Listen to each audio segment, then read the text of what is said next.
perkataan seorang pemimpin yang harus dihindari adalah kepalsuan dan apa? Kebohongan.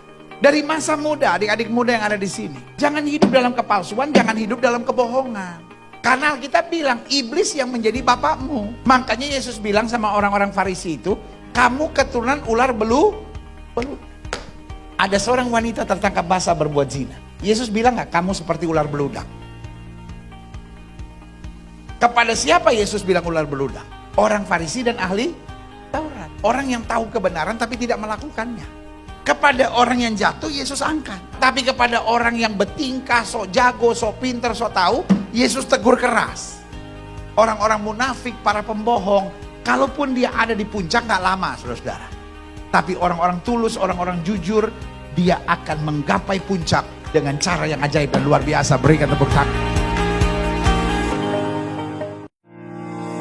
Hidup kita harus jadi berkat. Karena itulah panggilan kita. Ada orang yang dipanggil sebagai pendeta, ada orang yang dipanggil sebagai pengusaha. Tetapi siapapun kita, panggilan utama kita, saya harus jadi berkat. Adik-adik muda, kalian harus jadi berkat. Saudara yang lagi pacaran, jangan lupa diri, kamu harus jadi berkat. Saudara yang lagi kaya, lagi sukses, lagi berhasil, kamu harus jadi berkat. Saudara yang duduk sebagai pegawai negeri, pejabat, tentara, polisi, jaksa, hakim, kamu harus jadi berkat. Saudara yang duduk sebagai anggota-anggota DPR, DPRD, DPR RI, DPRD tingkat 2, kamu harus jadi berkat. Jangan hidup cuma mikirin berkat, tapi hidup harus jadi berkat. Hidup bukan cuma mikirin masalah, tapi saya harus jadi berkat. Karena waktu saya cari kerajaan Allah serta kebenarannya, saya jalankan target-target Tuhan dalam hidup saya, maka Tuhan akan mengerjakan hal-hal yang luar biasa dalam hidup saya. Saya juga katakan, yeah, saya ngerti. Hidup di dunia ada masalahnya. Tapi saudara, gue yang kasih dalam Tuhan, doa saya di tengah tantangan, di tengah masalah apapun, engkau tetap jadi berkat. Jangan dia gimana saya bisa melayani, gimana saya bisa jadi berkat. Saya juga lagi banyak masalah. Justru di tengah masalah kita tahu Tuhan menguatkan, Tuhan menolong, Tuhan melakukan perkara besar buat kita. Haleluya. Apa sih yang perlu dikerjakan di masa pacaran? Sharing apa? Destiny, pandangan-pandangan hidup serta pemahaman iman.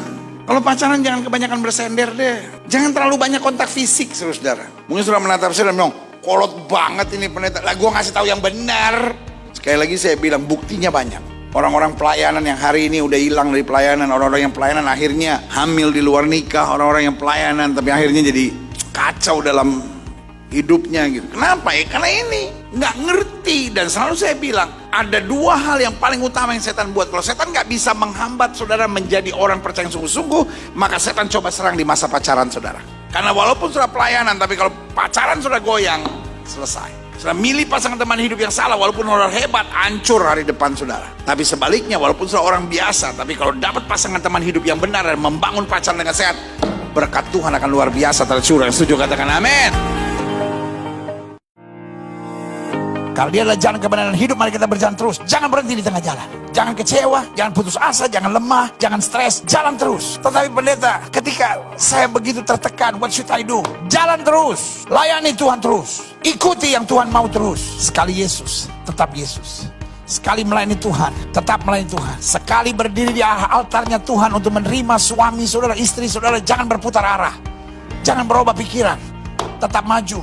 Tuhan akan terus mengajar kita, Tuhan akan terus memampukan kita, Tuhan terus menguatkan kita, Tuhan akan terus mengajar kita hal-hal yang dahsyat dan luar biasa. Karena ingat, tidak selamanya kita bisa melangkah dengan sorak-sorai. Kadang-kala kita melangkah dengan air mata kita yang mengalir. Tapi selama kita berjalan terus, kita akan sampai pada target dan rencana kita. Berikan tepuk tangan yang meriah buat Tuhan. Haleluya. Ayo buat langkah profetik kita sama-sama bilang, saya mau berjalan terus. Saya tidak mau tahu apapun yang terjadi. Saya janji sama Tuhan, saya akan berjalan terus. Haleluya.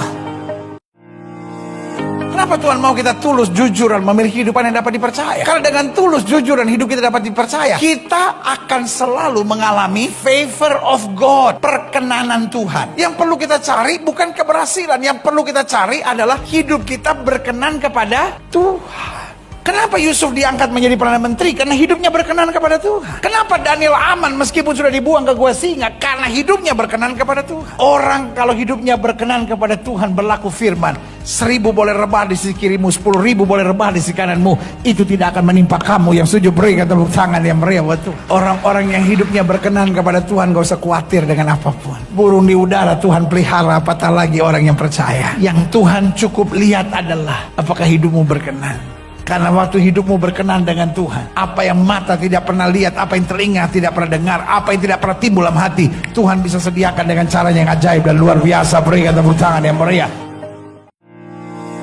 Adapun Raja Salomo mencintai banyak perempuan asing. Cinta harus dikontrol. Alkitab sudah bilang gelap dan terang tidak bisa bersatu. Tidak bisa, jangan dilawan. Saya menghimbau khususnya anak-anak muda punya komitmen. Saya tidak akan pernah jatuh cinta dengan orang yang tidak mencintai Yesus saya. Salomo mencintai banyak perempuan asing. Ada banyak cewek-cewek bodoh di sini jatuh cinta sama orang yang tidak seiman. Ada banyak cowok-cowok goblok jatuh cinta sama orang yang tidak seiman. Lalu berkata, ya habis gimana pendeta, kan cinta itu seperti kupu-kupu, dia hinggap di mana saja yang dia ingini. Ngaco lu. Belajar dong dalam firman Tuhan. Kalau Salomo aja bisa jatuh, apalagi lu. Nggak usah sok kebal deh. Enggak lah, saya sekali Yesus tapi Yesus. Lo kalau sekali Yesus tapi Yesus, engkau tidak akan jatuh cinta sama orang yang tidak mencintai Yesus saya. Pendeta, saya terpukul karena saya pacaran dengan orang tidak seiman.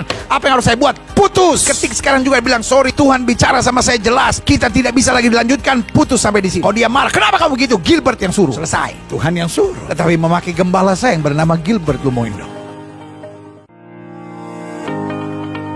Berarti sekarang yang saya mau bagikan buat saudara, bagaimana jalan keluarnya untuk kita dapat lepas dari sakit hati. Yang pertama, keluar dari ikatan masa lalu, belajar memandang ke depan. Jangan lagi mikirin hal-hal yang menyakitkan, pandang ke depan. Aku tahu Tuhanku hebat, aku tahu Tuhanku dahsyat, aku tahu Tuhanku punya rencana yang indah. Amin. Yang kedua, bagaimana keluar dari sakit hati? Serahkan semua kepada Tuhan. Lalu mulai belajar bersyukur. Yang ketiga, bagaimana keluar dari sakit hati? Mulai mendekat sama Tuhan, doa, baca Alkitab, rajin ibadah, temui diri saudara, atau biasakan saudara berkumpul dengan orang-orang dalam komunitas yang sehat, yang rohani. Karena Alkitab bilang pergaulan buruk menghancurkan kebiasaan yang baik. Dan yang keempat, sadari bahwa sakit hati tidak punya sesuatu yang positif. Sakit hati hanya merugikan dan menyengsarakan. So buat apa saya hidup dalam sakit hati? Saudaraku, keadaan boleh menyakitkan, tapi Tuhan kita tidak pernah mengecewakan. Ketakutan dan kekhawatiran adalah awal dari banyak persoalan. Karena itu iblis merencanakan agar manusia terikat dengan ketakutan dan kekhawatiran. Orang takut, orang khawatir lah yang gampang tiba-tiba minta cerai. Orang yang takut dan khawatir lah yang gampang mundur dari pelayanan. Kenapa? Ya habis gimana pendeta, susah pendeta. Nanti jangan-jangan saya diomongin orang. Maju saudara-saudara. Pelayanan itu urusan saudara sama Tuhan, bukan urusan bacot orang saudara-saudara. Bahaya, orang yang takut dan khawatir lah yang gampang lari ke dukun, gampang lari ke narkoba, gampang lari ke seks bebas. Makanya Tuhan bilang orang takut dan getar suruh pulang. Tuhan bisa pakai orang yang masa lalunya buruk lalu bertobat, lalu bisa dipakai Tuhan. Tuhan bisa pakai orang yang lemah, Tuhan bisa pakai orang yang bodoh, Tuhan bisa pakai orang yang gak punya apa-apa. Ketika dia berserah kepada Tuhan dan sungguh-sungguh menyerahkan hidupnya pada Tuhan, Tuhan bisa pakai hidup. Yang penting hari ini hidupnya bertobat, penting hari ini siap melayani Tuhan, yang penting hari ini tinggalkan dosa, dan dia siap untuk melakukan hal yang dahsyat buat Tuhan. Maju.